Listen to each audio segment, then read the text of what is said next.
거야와 협치 그리고 투쟁.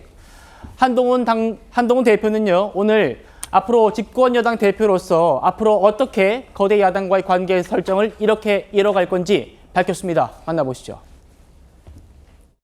과거에는 우리와 상대 확고한 지지층의 비율이 3대 2였다면 지금은 2대 3입니다.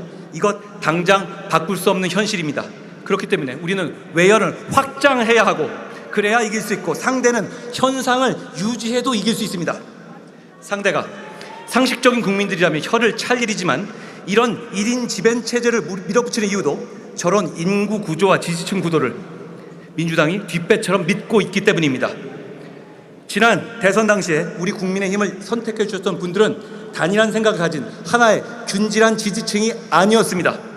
정권 교체를 위해서 뭉쳤던 다양한 생각과 철학을 가진 유권자들의 연합이었죠.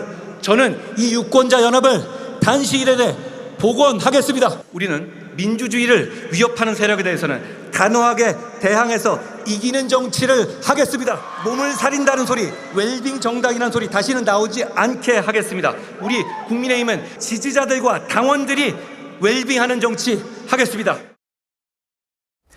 한동훈 대표는요, 당대표에 나선 이후에도 줄곧 이재명 전 대표의 사법 리스크가 9월, 10월에 현실화할 것에 대비해야 한다. 그때 우리가 준비가 돼 있어야 중도층을 흡수할 수 있다라는 말 강조해 왔었습니다. 들어보시죠. 이재명 대표의 사법 리스크는 점점 현실화가 되고 있습니다. 얼마 전에 이화영 경기부지사에 대해서 9년 6개월이 나왔지 않았습니까? 그거 예상 못 하셨습니까? 대부분 알았죠.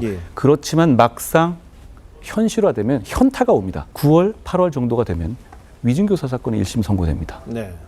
선거법 위반 사건도 선고되죠. 예상됐던 경우라도 대단한 타격이 있을 것이고 하나하나 현실화되는 겁니다. 그때 저는 많은 중도의 국민들께서 이재명 대표에 대한 지지를 철회하고 이탈하실 거라고 생각합니다. 그런데 그때 우리 국민의힘이 그 지지층들에게 부끄럽지 않은 바탕을 만들어 놓고 충분히 반성하고 심판에 대해서 반응한 상태여야 그분들을 저희는 안을 수 있다고 생각합니다.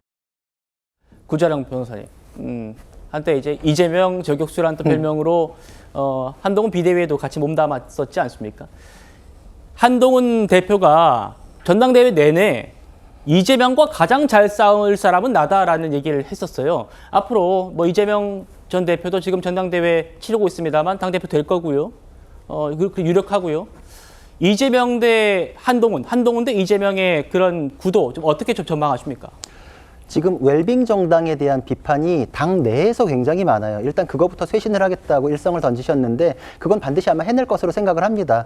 정말 싸우는 정당으로서 어느 지역에 자리를 잡고 의원 배지를 달았기 때문에 나는 지역구 관리만 하면 충분하다. 이런 분위기는 이제 아마 앞으로 쇄신이 될 것으로 생각이 되고, 그러니까 거야와의 협치 및 투쟁에 있어서 일단 투쟁은 그 부분에서 확실하다. 그럼 협치는 무엇인가?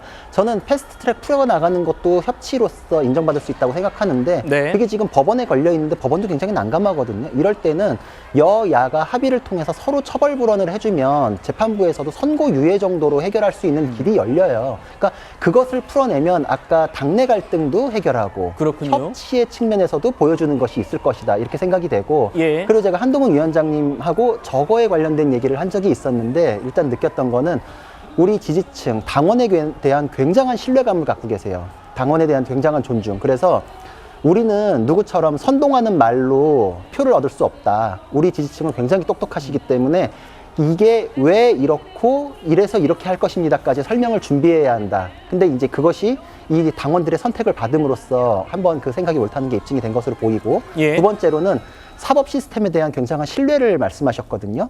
로또 영장은 있을지언정 본안 판결에 대해서는 시간은 걸릴지언정 결국은 정의를 찾아갈 것이다. 이런 얘기를 하셨는데 10월 달에 이재명 대표에 대한 사건 얘기하셨던 것도 저는 그렇게 생각을 하고 있습니다. 이재명 대표가 시간은 미룰 수 있을지언정 정의가 찾아오는 것을 막을 수는 없다. 그러니까 그때를 대비하는 것이 우리 당으로서 해야 될 자세다. 그런 얘기가 묻어있는 것이기 때문에 결국은 아무리 미루더라도 판결을 막을 수는 없고 그 수사에 대해서는 제일 잘 아시기 때문에 저는 저 판단에 대해서도 굉장히 신뢰를 하고 있습니다. 그렇군요.